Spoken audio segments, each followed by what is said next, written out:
The eighth law of trust states that the level of trust that I have in you is the product of my trustability or my willingness to trust other people in general and your trustworthiness. In workshops, I typically say that there is nothing that you can do about the former, my trustability, and everything that you can do about the latter, your trustworthiness. This is also why my Trust Habits workshop focuses on forming habits that will build your own trustworthiness. But that's not entirely true. There is something, even though very, very little, that you can do to affect other people's trustability, and with that comes a responsibility. In this episode, I will discuss trustability in a little more depth, show you how you can affect it, and emphasize the responsibility that comes with it.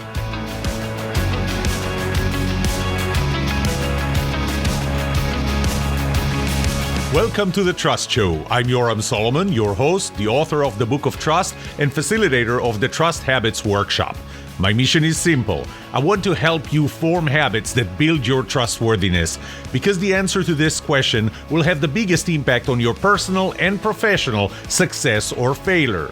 Can I trust you?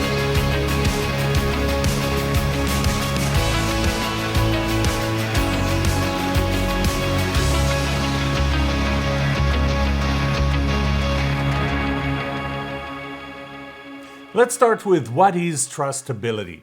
If you want to read more about it, you can read about it in chapter 11 of the Book of Trust, the third edition.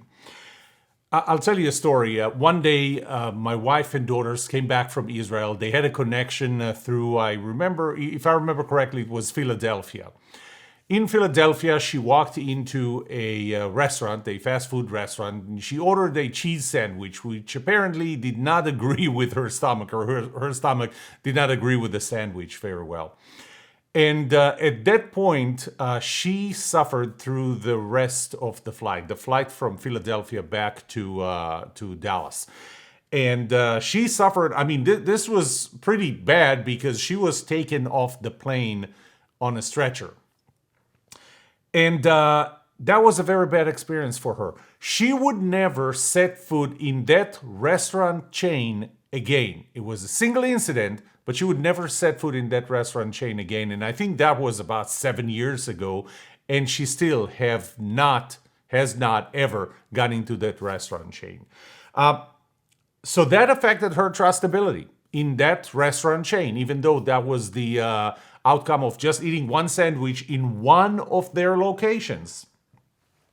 During the COVID-19 pandemic, at some point, it was observed that 60% of the vaccinations were given to white people and only 6% to black people.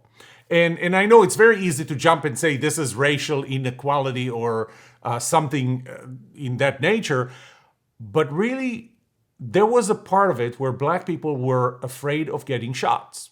And this goes back to an experiment that was called the Tuskegee experiment from Tuskegee, Alabama. Between 1932 and 1972, there was an experiment over 40 years in which 399 black men were given or were withheld syphilis treatment, even though they were infected with it, just to test and see the reaction, the differences. You know how you always have to have a test group and a control group. Well, it took 40 years for this to come out. The experiment obviously immediately stopped in 1972.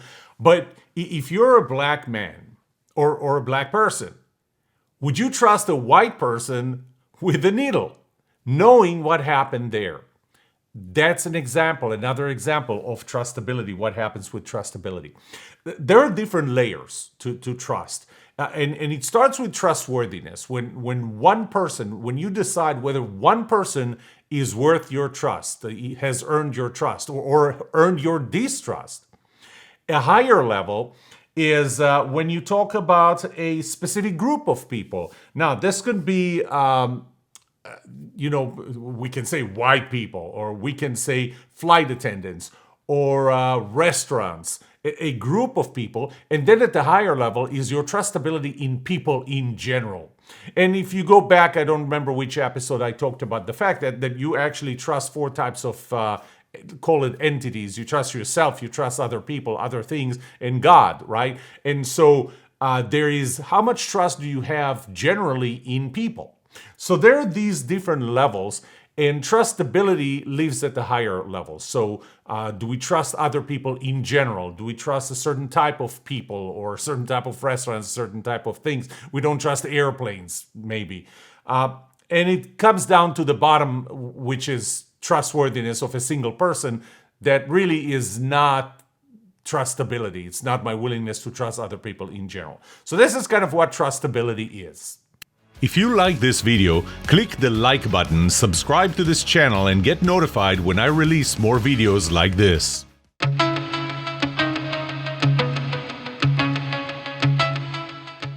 So trustability is really kind of a generalization of I don't trust one person to I don't trust multiple people. And it starts, there are three different components or factors that affect this generalization, or how quickly does this generalization happen. And it starts with experiencing multiple instances. So I'm going to take no offense to flight attendants. This is not about flight attendants, but let's say that you were on a flight and a flight attendant treated you badly. Whatever, and it doesn't matter why, but she treated you badly. And now, would you immediately generalize it? Not necessarily. But if all flight attendants on that flight treated you badly, are you now willing to start applying this and say flight attendants on whatever airline you were in, flight attendants in this airline really treat you badly? I mean, enough for you to start telling other people and have this. The more important part is that this is the feeling that you have. Well, the more you get exposed to it, let's say that you now board another airline and still you get treated badly by flight attendants.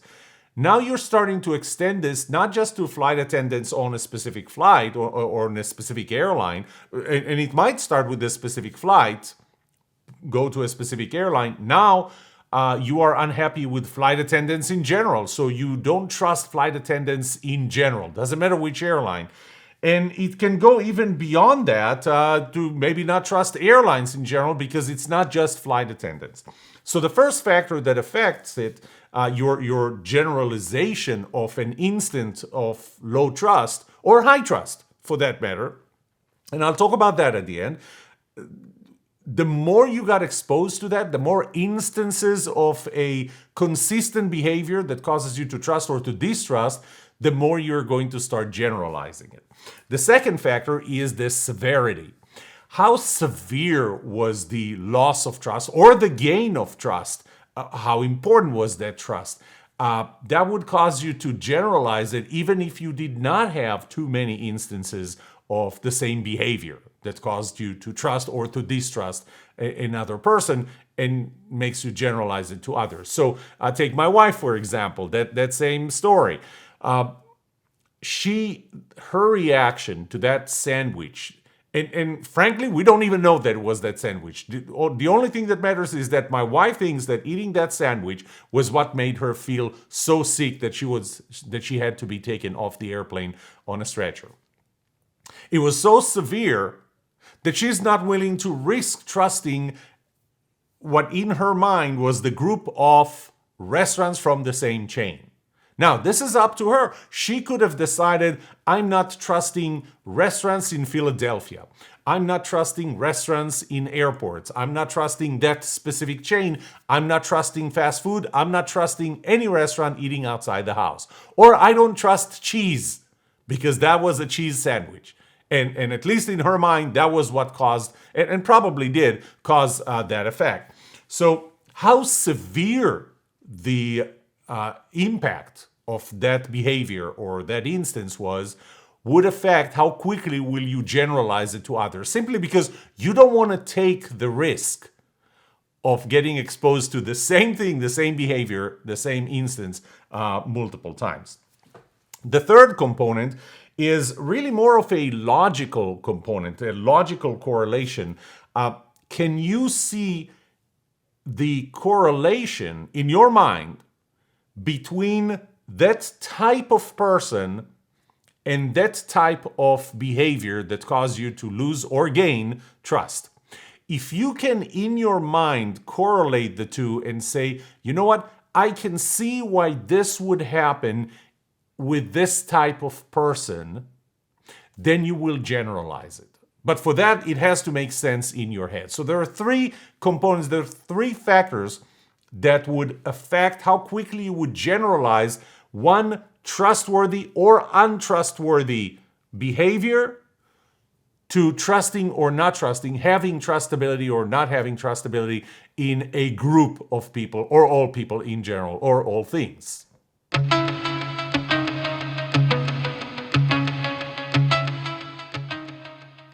Back to the eighth law of trust.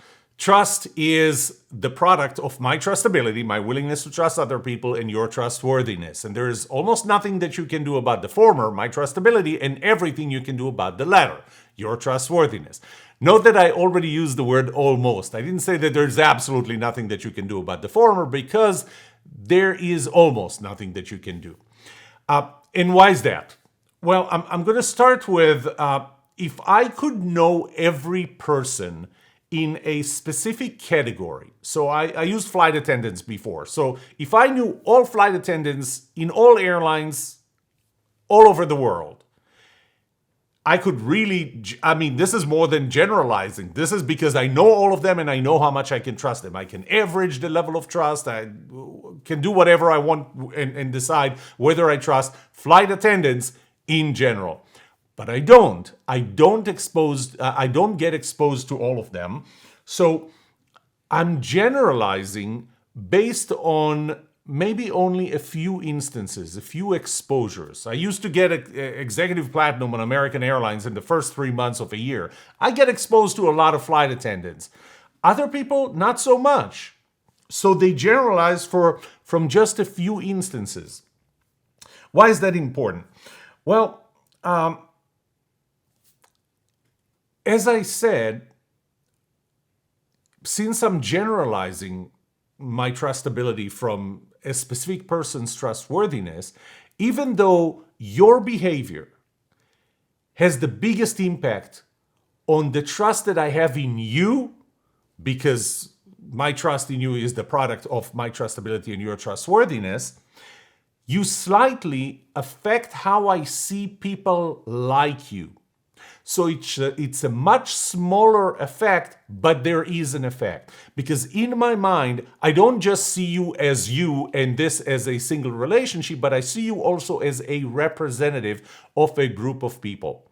But unless the consequences of lack of trust or gaining or having trust in you, high level of trust in you, is very, very significant, very, very severe, I will not rely on just that one instance, just that one relationship to generalize it.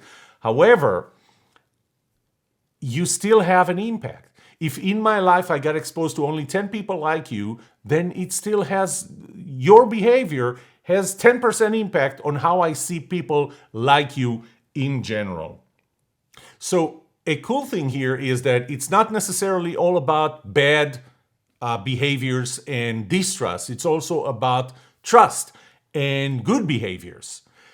So I'm going to give you an example. I remember one of the first times that I flew into Hungary. It was right after after the USSR broke apart and Hungary became its own independent country.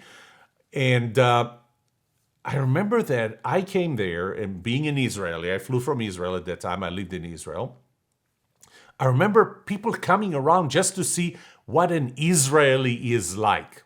So remember, they're not going to get a lot of exposure to people like me, and in that context, it's Israelis. So every little thing that I did, for better or worse, because there is a low likelihood that they're going to be, or at least in their eyes, there was a low likelihood that they will be exposed to other Israelis, every little thing that I did, they started generalizing, and they started thinking in their heads, this is what Israelis are like. And this is where it comes to your impact and your responsibility on impacting another person's trustability. Because you can do it for better or for worse. If you behave in a bad way and they generalize it, they may generalize it a little or they may generalize it a lot. This is how they are going to think of other people like you. And that's the responsibility that comes with it. And the responsibility is for two things. You are responsible here. Okay, the first, before the two things, the first is you're obviously responsible for your own trustworthiness in this person's eyes. But you are also responsible for that person's willingness to trust other people or to trust other people like you, not to mention that person's willingness to trust another specific person like you. Because if you behaved in a way that caused them to distrust you and they generalize it for any of the three factors that I suggested before, if they generalized it to other people like you, then the next time a person like you, whether it's an Israeli or a restaurant owner or a cheese sandwich or a flight attendant, they are starting with a lower level of trust because their trustability in that group of people or things is lower because of you.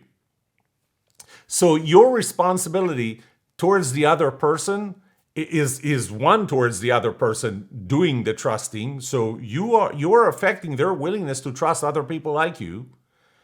And obviously the more they trust, we can argue whether it's better for them or actually worse for them. But you also affect the level of trust that other people like you will get from that person. This is a short video version of this episode. The complete episode is available on Apple Podcasts or anywhere you listen to your favorite podcast.